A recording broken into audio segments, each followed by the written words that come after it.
박경기 아산시장이 교육경비를 일방 삭감한 것과 관련 학부모 단체와 아산시 의회 등이 계속해 반발하고 있지만 정작 박 시장은 일방적 행보만 이어가고 있는 모습입니다.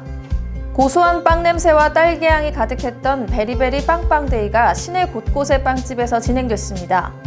천안 초등학교 축구부 숙소 화재 참사 20주기를 맞아 학교 관계자와 지역 인사 등이 희생자들의 넋을 위로했습니다.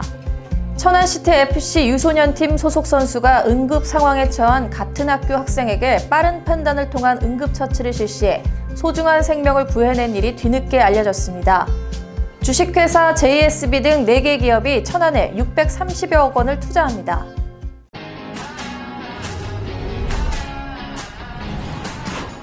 가능성을 본다는 건 내 꿈에 힘을 더하는 것.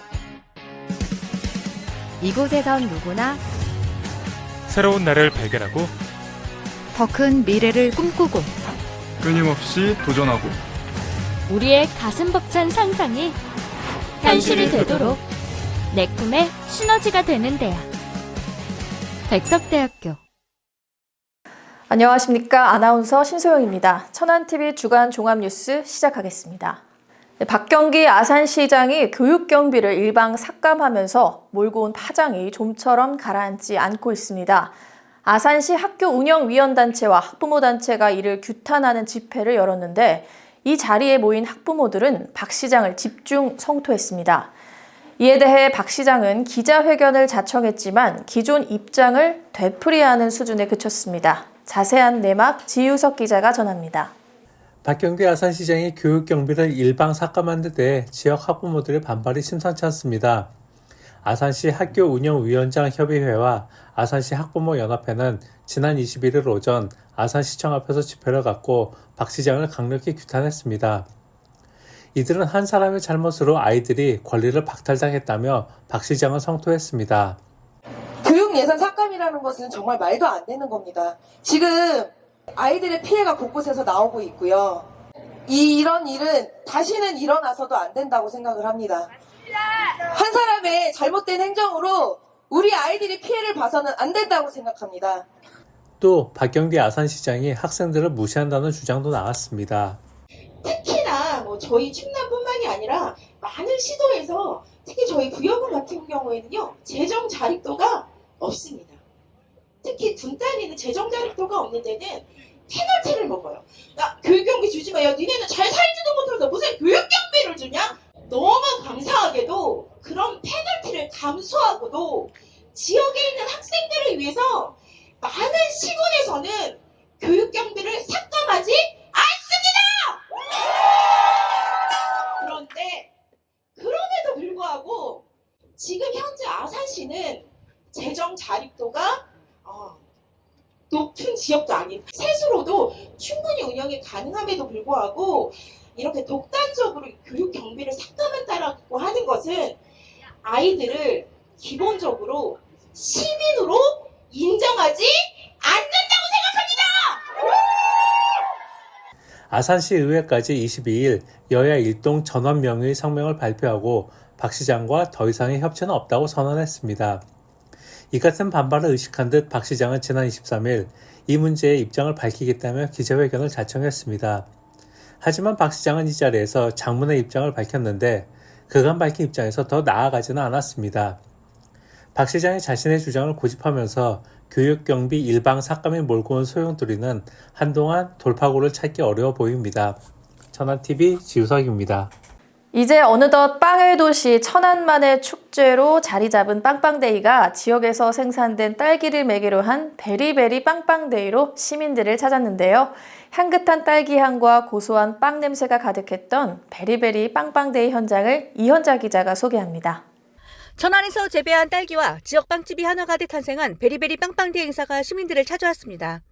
이번 행사는 천안 지역 100팀, 천안 외 지역 100팀 등 총 200팀의 빵지술래단이 함께 성황을 이뤘으며 일반 시민들 역시 10% 할인된 가격에 맛있는 빵을 맛볼 수 있는 기회를 맞이해 모처럼 동네 빵집에는 활기가 가득 찼습니다. 이 빵빵데이는 우리 지역사회의 모든 분들과 함께 가는 그런 축제고 또 이 어떤 이 소통의 계기가 된다. 전국에서 1,800개 팀이 응모를 했어요.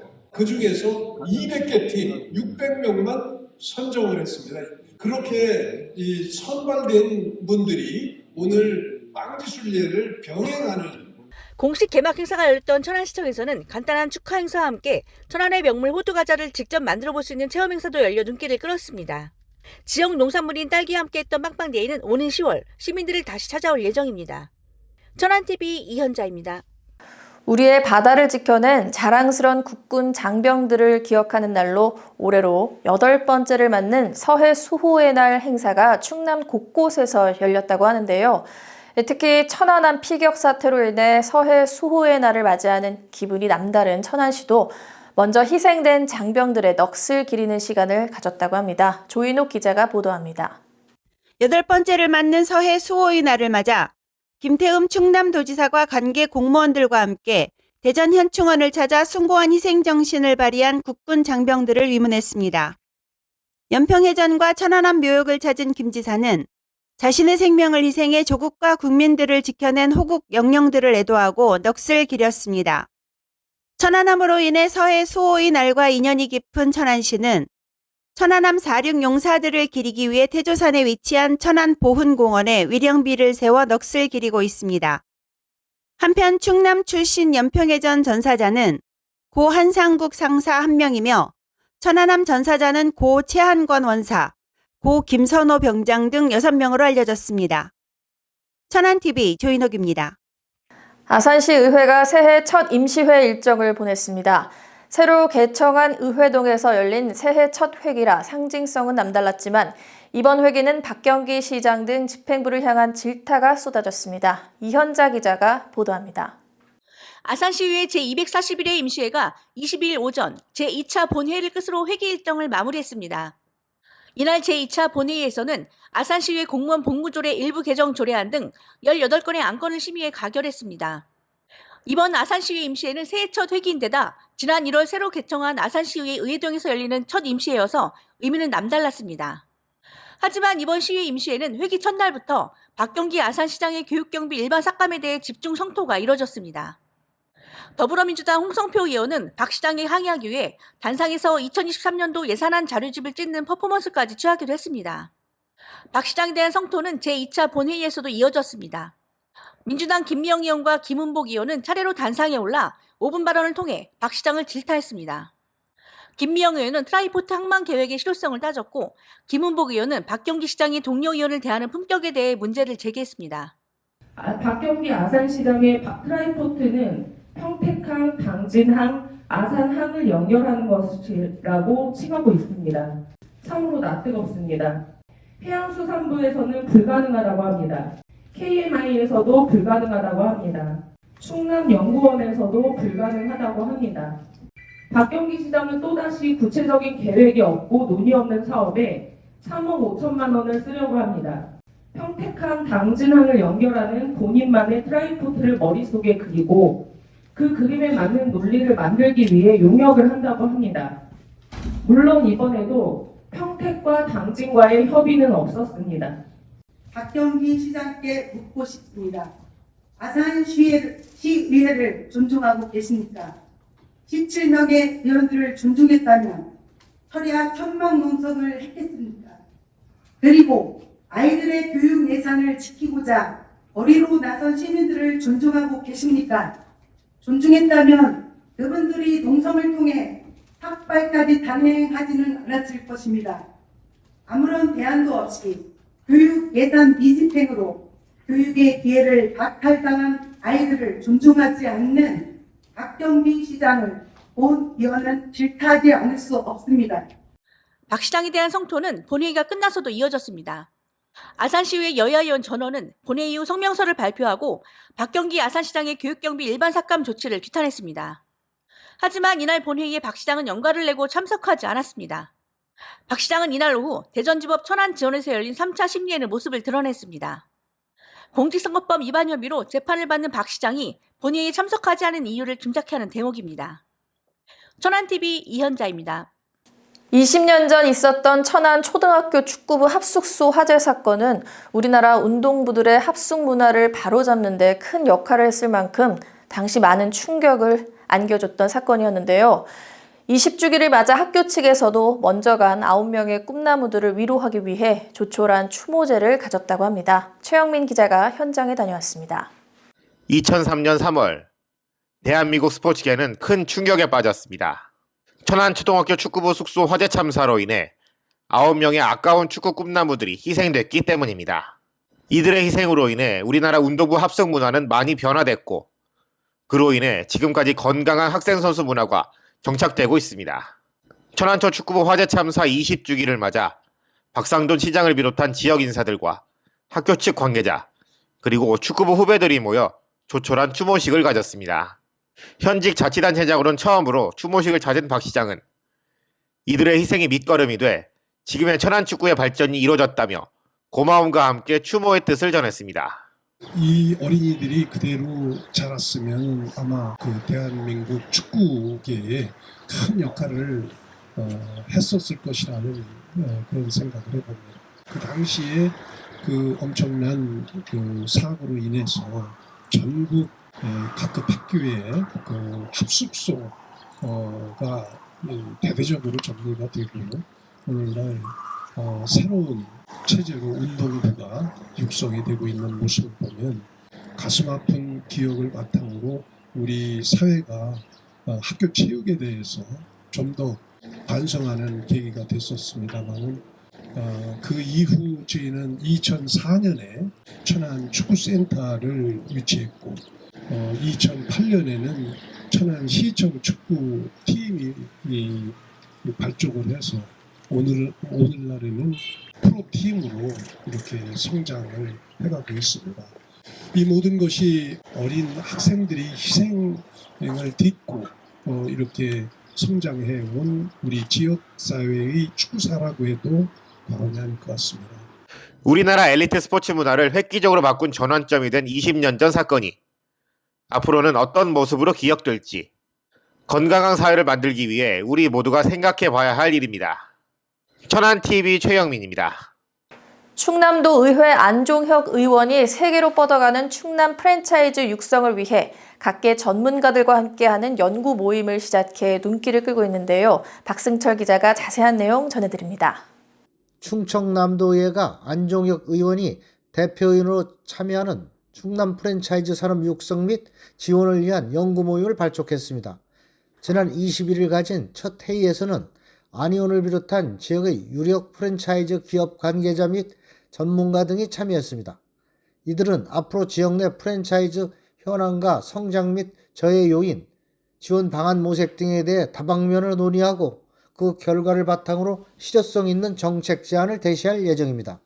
전통적으로 제조업 중심으로 기업인들 지원, R&D 등이 진행이 됐었는데 사실 선진국으로 다가와가지고 각종 산업들이 세계로 뻗어가고 그다음에 경제적 이익을 얻고 있는 상황입니다. 그래서 저는 이제 충남형 프랜차이즈 산업을 육성을 해서 충남의 미래 먹거리를 창출하는 데 이바지하고자 이번 연구 모임을 시작했습니다. 충남도의회가 안종혁 의원이 야심차게 출발시킨 이번 연구 모임이 지역의 프랜차이즈 산업 발전에 기틀을 마련할 수 있을지 주목됩니다. 천안TV 박승철입니다. 천안시 의회가 코로나19 이후 약 4년 만에 천안시 체육회 종목단체협의회 관계자들과 체육계 관련 현안을 논의했습니다. 지난 20일 가진 간담회에서는 한남교 체육회장과 정도희 천안시 의회 의장, 김수찬 종목단체 협의회장을 비롯한 종목단체 회장단 등이 참석했습니다. 참석자들은 이날 각 단체들이 공용으로 사용할 수 있는 사무공간 마련 문제와 다목적 실내체육관 건립 등 체육계 주요 현안에 대해 의원 및 집행부 관계자들과 허심탄회하게 논의하는 시간을 가졌습니다. 정도희 의장은 앞으로도 천안시 체육회 종목단체 협의회가 주축이 돼 지역 체육 발전을 이끌어주길 바란다고 격려했습니다. 최근 제3회 전국동시 조합장 선거가 끝나고 지난 21일부터 조합장들의 임기가 시작된 가운데 천안축협의 호화스런 취임식이 일부 조합원과 시민들의 눈총을 샀습니다.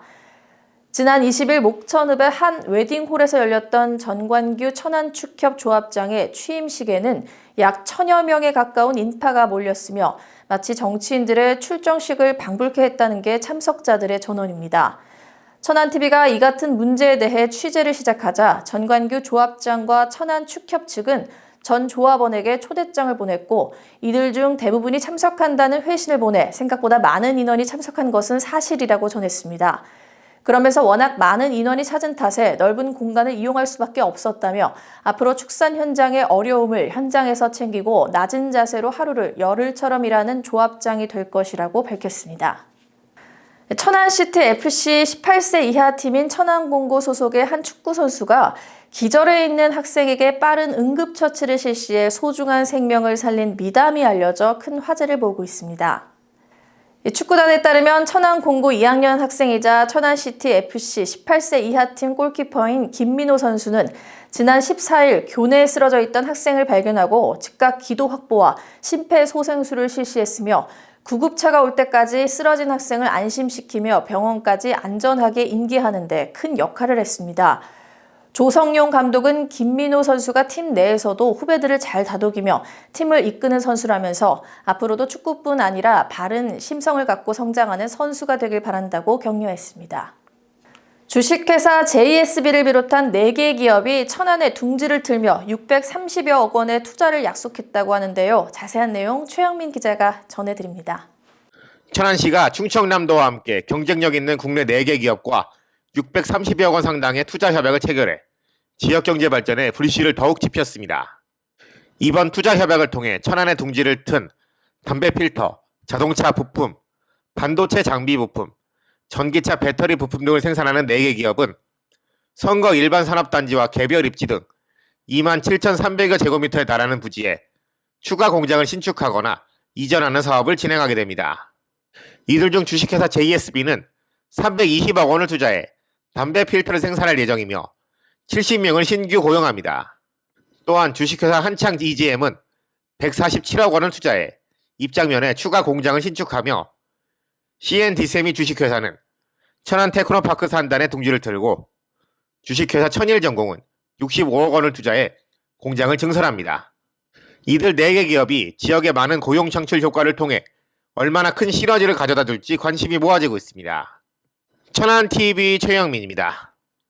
충남의 미래산업 거점이 될 충남 지식산업센터가 도민의 첫 선을 보였습니다. 천안시 불당동에 자리한 충남 지식산업센터는 천안 아산 R&D 직접지구 1호 사업으로 320억 원의 사업비가 투입됐으며 지하 1층, 지상 6층 규모로 지어졌습니다. 이곳에는 이달 중 반도체 장비 제조 및 엔지니어링, 소프트웨어 개발, 광학, 제조 설비, 산업용 필터, 3D 증강현실 콘텐츠 등 12개 기업이 입주할 예정입니다. 충남도는 센터가 재가동을 시작하면 일자리 창출 및 지역경제 활성화 등의 효과를 발생시킬 것으로 내다보고 있습니다. 김태흠 도지사는 다양한 분야의 기업들이 모여 꿈을 키우고 도전하게 될 충남 지식산업센터가 미래 산업의 요람이 될 수 있도록 최선을 다하겠다고 밝혔습니다.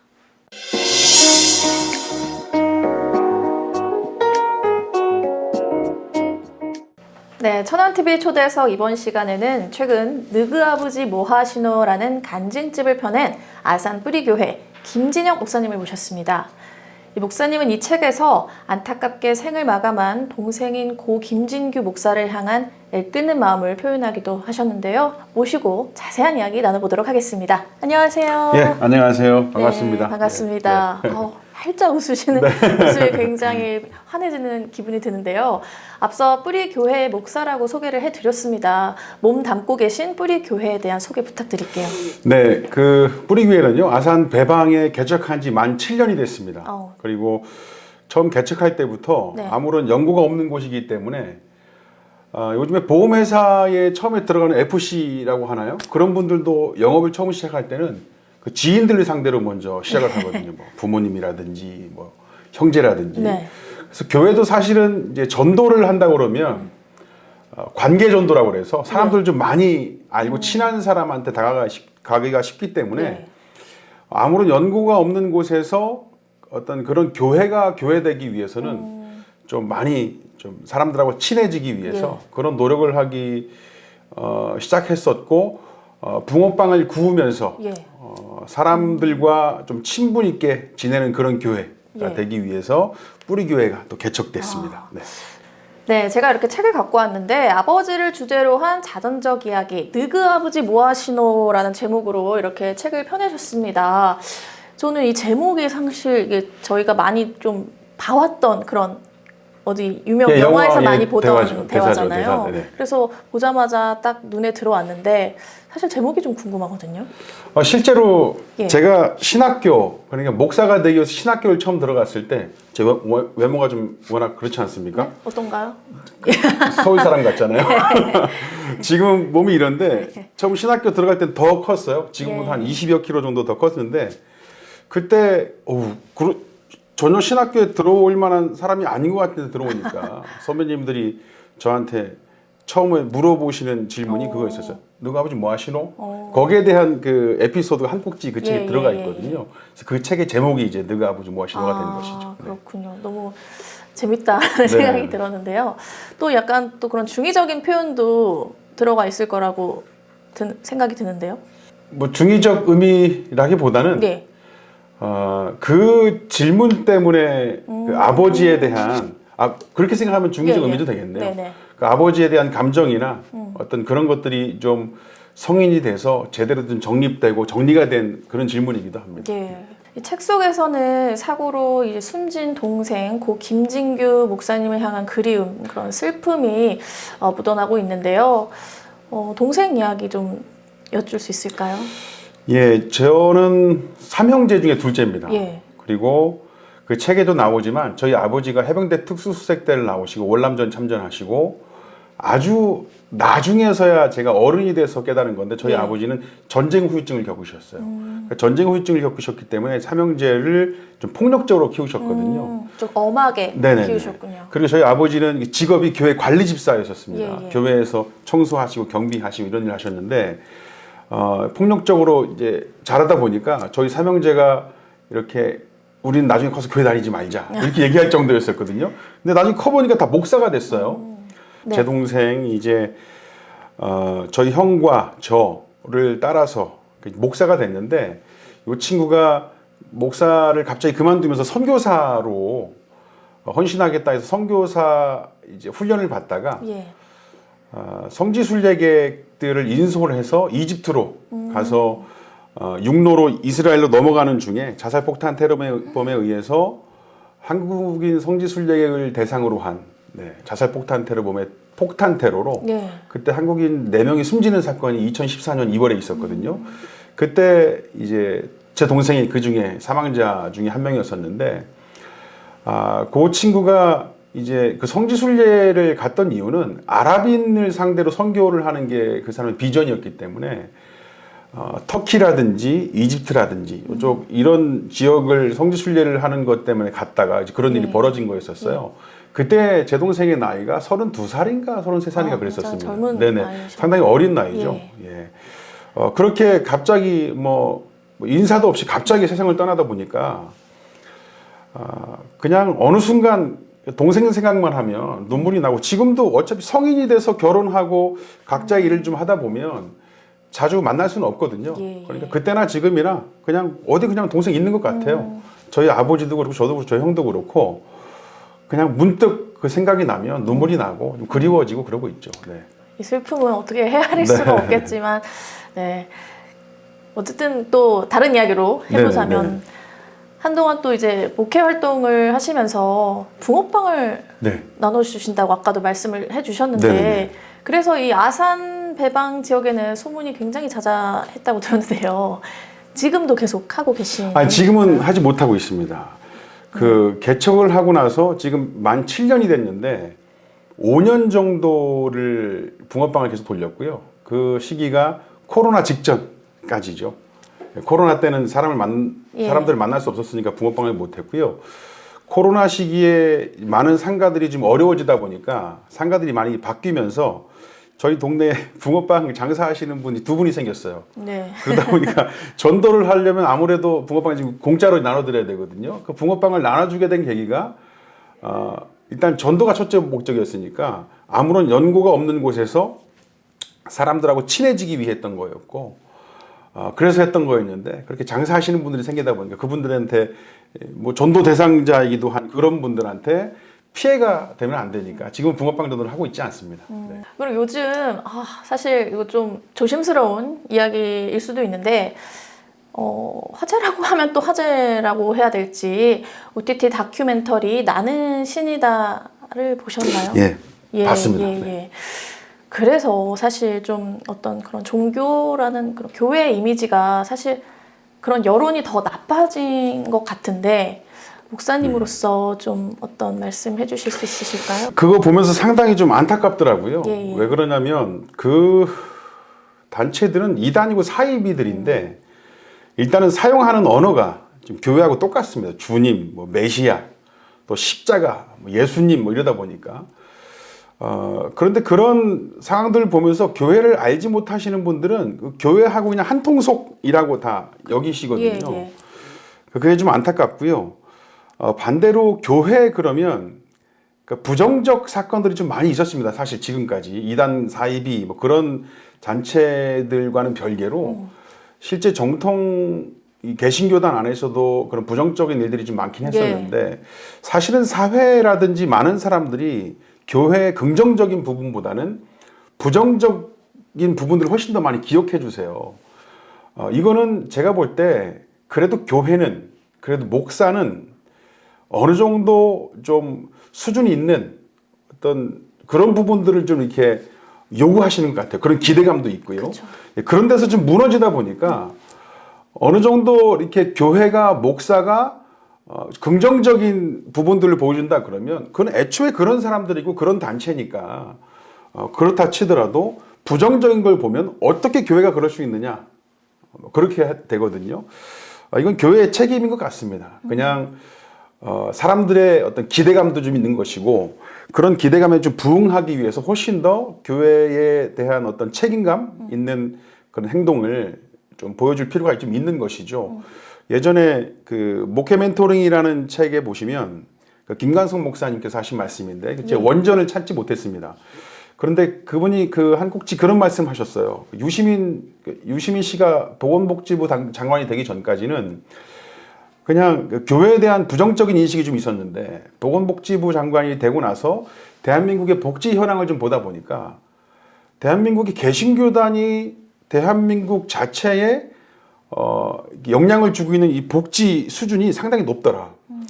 교회가 복지를 감당하지 않으면 대한민국의 복지 수준은 완전히 현저히 떨어질 것이다. 그런 말을 했던 적이 있거든요.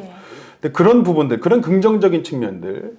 근데 그게 교회가 특별히 잘 해서라기보다는 보통 사람들이 가지고 있는 교회라면, 목사라면 생각을 가지고 있는 어떤 기대감, 그 정도의 수준으로 교회가 하고 있는 일들이 아닌가 싶어요. 그래서 교회가 앞으로 더 책임감 있게 그런 부분들을 좀 감당하고 좀 살아야 되는 거 아닌가. 그런 책임감이 훨씬 더 강하게 느껴졌습니다. 그런 다큐멘터리 보면서.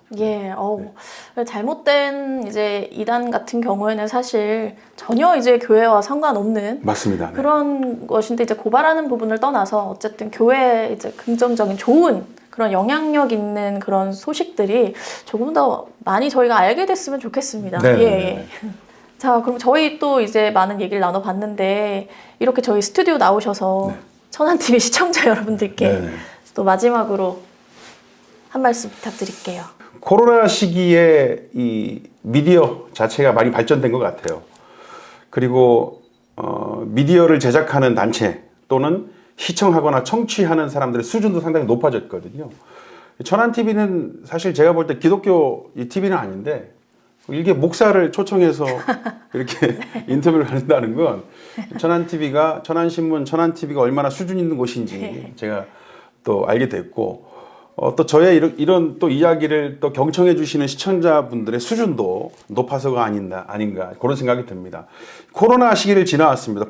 포스트 코로나라고 지금 하고 있는데 그랬으면 좋겠어요. 코로나 시기에 많이 위축되고 많이 하지 못했던 것들 그동안 늘 해왔지만 하지 못하고 위축되었지만 그 안에서 시행착오를 겪었던 것들은 그냥 과감히 털어버리고 새롭게 무언가를 다시 시작할 수 있다는 그런 희망을 포스트 코로나 시기에 가졌으면 좋겠어요. 그래서 그런 희망이 실제로 결과로 이루어져서 많은 부분 이 코로나 시기에 위축됐던 부분들이 다 회복돼서 훨씬 더 기쁘게 여러분들 좋은 일 가득했으면 좋겠습니다. 네. 예, 오늘 말씀 잘 들었습니다. 오늘 책 이야기도 뭐 잠깐이지만 얘기를 들었고 또 어쩌면 좀 말씀해 주시기 어려운 부분일 수도 있었는데 좀 얘기를 해주셔서 감사드리고요.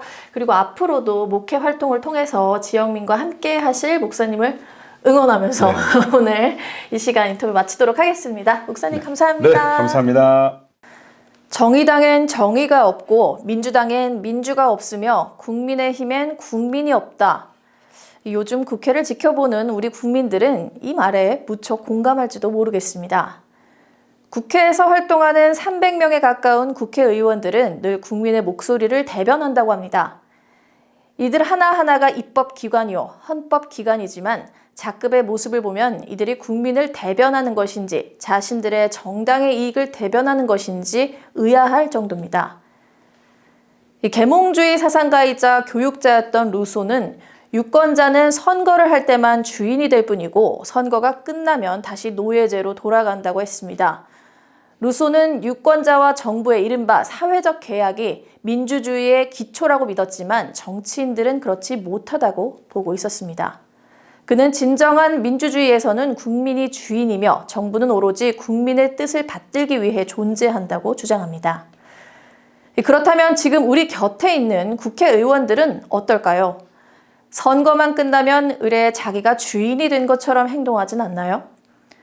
국민의 동의 없이 국민들을 통제하고 조종하기 위해 자원과 권한을 사용할 수 있는 법을 만들고 국민들을 정부에 대한 복종의 대상으로 보진 않나요? 내년이면 제22대 국회의원 선거가 다가옵니다. 앞서 언급했던 각 정당을 향한 국민들의 쓴소리를 내년 선거에서는 듣지 않기를, 정말로 국민을 위한 정치를 할 수 있는 정치인들이 나타나 주기를 국민들은 바라고 있습니다. 왜 정치가 이 모양인가가 아닌 대한민국 정치에 절로 박수를 쳐줄 수 있는 그런 날이 오길 기대합니다. 뉴스를 마칩니다. 시청해주신 여러분 고맙습니다.